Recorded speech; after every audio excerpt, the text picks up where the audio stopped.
I kind of want to start, though, in an unusual way, talking about something we almost never talk about on this show, which is soccer, because I'm not a soccer fan per se. I will root for the U.S. team in the World Cup, which is starting like literally right now, I believe, if I'm not mistaken. The Mexico game against, who are they playing? They say it kicks off at a certain time. I don't know what the terminology is, what the nomenclature would be in soccer. Of course, most of the world calls it football, but we have our football here. So this is soccer. South Africa against Mexico. Well, we know who Cookie's rooting for, obviously, based on her friends, her colleagues, her travel destination.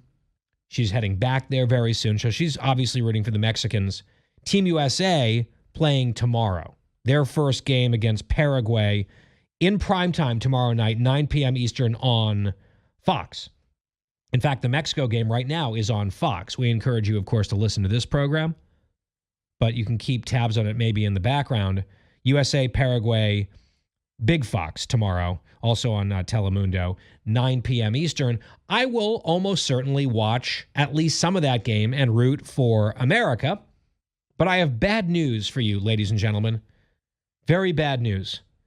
And it is furnished, it is brought to us by a columnist at USA Today, a sports journalist, a sports opinion journalist, whose work I am not familiar with, I'll admit. Her name is Nancy Armour, if I'm saying that correctly.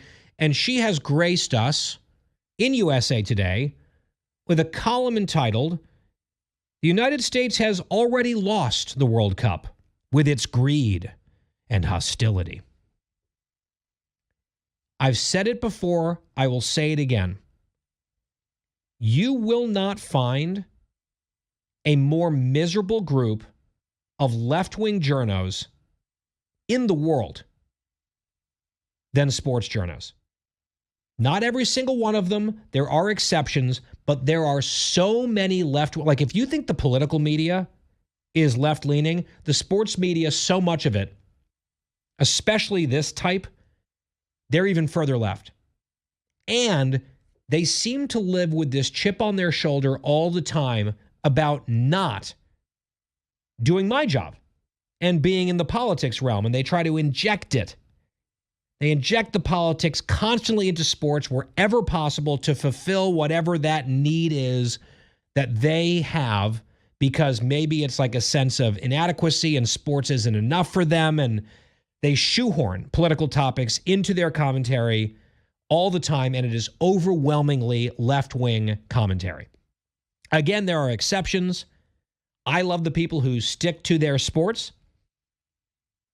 She's entitled to her opinion. As our sports journalist, I just find it kind of exhausting how much, I would say a great deal of the wokeness injected into our sports in recent years has been done by the sports media. They've been the ones, for the most part, in the driver's seat. There have been certain figures and athletes and coaches, of course, who are very happy to go down that route. And there are, of course, the dissenters and people on the right, and plenty of athletes and coaches are definitely right-leaning. You don't necessarily hear too much about it, not nearly as much as you do from the loud lefties. So I do not begrudge Nancy Armour her platform or her opinion, but I just find it amazing. And it was being promoted by USA Today. It's actually how I saw it on Instagram, with a bunch of left-wingers filling up the comments being like, yes, what a brave, brave column. It's not brave at all. Trashing America, especially with Trump as president, it's not remotely brave in the sports media or the news media. It's de rigueur. It's what's expected. It's what the club and the members of it tend to do. Then, of course, you have the foreigners, real or bots, jumping in to be like, yes, we agree. America is terrible. Thank you, American, for agreeing with us about how horrible your country is. So let me read to you a little bit of this piece. The United States has already lost this World Cup. This, of course, was published before the first game has started, well before the first U.S. game has begun. The U.S. men's national team could make a historically deep run in the tournament and could be filled with wondrous goals and compelling games. It will not change the fact that we have shown ourselves to be a hateful and greedy nation, one where leaders are only willing to welcome a world as they want to see it rather than as it exists. And the love of the game is exploited for top dollar. By the way, lady, speak for yourself. You can have your opinion, so can I, and that is a trash opinion, that we are a hateful and greedy country. We're a prosperous country. There is hate, there is greed, like there is in all of human society. But to characterize America as particularly hateful and greedy, I think is really gross. That's actually not who we are.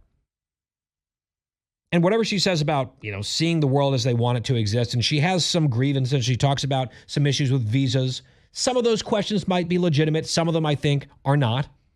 There's this dust up about a Somali ref being not allowed to enter the country. And it seems as though there were some reasons for that. The administration is saying that there were suspected terror ties. I've seen some unconfirmed reports about virulently anti-Semitic social media posts from this guy. A designated U.S. terror group, like by the U.S., our government has designated this group, al-Shabaab, a terrorist group. They have put out a statement, and I checked to make sure it was real. A terrorist group put out a statement like coming to this guy's defense and ripping America, which, again, would maybe suggest, if he has nothing to do with them, maybe he's like, hey, guys, maybe you don't want to basically embrace me as a U.S. designated terrorist organization. Whatever the truth is about that, or some of the visa issues that have come up, to then say that we, she's using the collective we, speaking for us as Americans, we have shown ourselves to be a hateful and greedy nation. No, we have not. She says that will be the legacy and the shame of this World Cup. This is a once-in-a-generation opportunity to showcase the best of the United States and embrace the joy that soccer brings the rest of the world, and instead, we chose to be ugly Americans. Well, you're making a choice. I'm not. And I do think that it's rather interesting to juxtapose these declarations from this misery-filled left-wing sports journo, who, by the way, in case you were wondering, yes, she's also written columns about how horrified she is that Donald Trump, our president, is involved at all with the 2028 Olympics, which are happening in the United States while he's president. She's mortified, called him a toddler. Okay, so obviously she wants to be in my line of work. Instead, she's in the sports line of work and is just injecting this stuff whenever possible. And in this case, fine, you hate Trump, say it. I don't necessarily agree with you. I don't always disagree with you, but make the point if that's what you want to do with your column inches in your sports column. But I do have a problem with you coming out and saying we collectively have shown ourselves to be hateful and greedy and ugly Americans. No. And then you compare that with this social media phenomenon that we actually talked about earlier in the week twice, with foreign visitors, especially Europeans, coming to the United States, some of them for the first time, for the World Cup, and being absolutely blown away by the opportunities and the choices and the prosperity and the kindness and the welcoming nature of the American people and the beauty of our country and the posts that they're like, where they're just completely bowled over by the meals that they're having, the people that they're meeting. Compare that with this column from some elitist American journalist basically apologizing for America to the entire world and declaring the World Cup a festival of hate and ugliness because of us before it's even started, declaring the United States, her country, the loser of the World Cup before the very first game even started. It's just so gross. And it's just so typical of a certain kind of journalist, and especially a certain kind of sports journalist that I find exhausting. By the way, the posts from a lot of these foreign visitors enthralled with the United States in so many different ways, there are now some lefties getting mad at them on social media. Oh, you're just pandering to these Americans so you can get your clicks and your eyeballs and monetize it. By the way, if you're getting your clicks and monetizing it, welcome to America, baby. It's the American way. But also the idea that, oh, you couldn't possibly be from a foreign country and be genuine when you come here and you're surprised how much you love it, that just seems inconceivable to these American leftists. They've got to be lying or grifting. And some of those accusations are starting to bubble up because they're annoyed to see foreigners coming here and enjoying themselves and liking what we have to offer and what this society has built. And I think these leftists, maybe some of them ultimately, have a problem with those visitors because, yeah, they're here a little too legally. Right?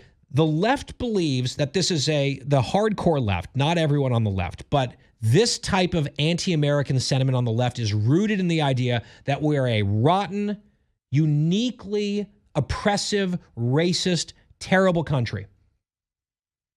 Who would want to come here and have a good time? Who could?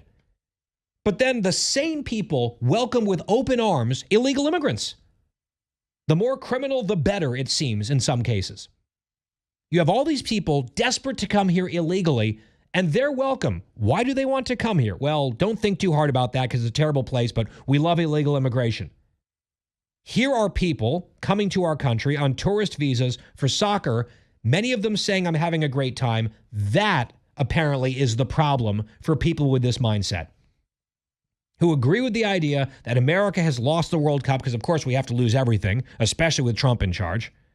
A lot of these people also were the same ones really mad when USA won the hockey gold medal at the Olympics and spent weeks seething at the men's team because they dared to take a phone call and joke around with President Trump. It's the same crowd. These joyless scolds. And I just feel like if you're this sort of frowning, grumpy, self-flagellating, left-wing sports journalist dumping on the country, and a leftist from abroad applauding because you hate America, and a leftist here in the country also saying that these foreigners can't possibly have a good time because we're so awful and terrible. They must be lying if they're saying so. They must be grifting, pandering. But by the way, welcome illegal immigrants. That's, that they're welcome. If that's the mentality, if that's the team, if that's the tribe, I am very happy to be on whatever the other side of that is, whatever the other team is, whatever the other tribe is, count me in. And that will involve me in my red, white, and blue tomorrow night as a non-soccer fan, turning on the television on Fox on 9 p.m. on the dot, Eastern time, and rooting, even though I'm not a soccer fan, for Team USA to do the best they can as we put on this amazing international event. Because that's cool, and I love America. And if you want to be on the other side of that one, that is your business. Thank you very much.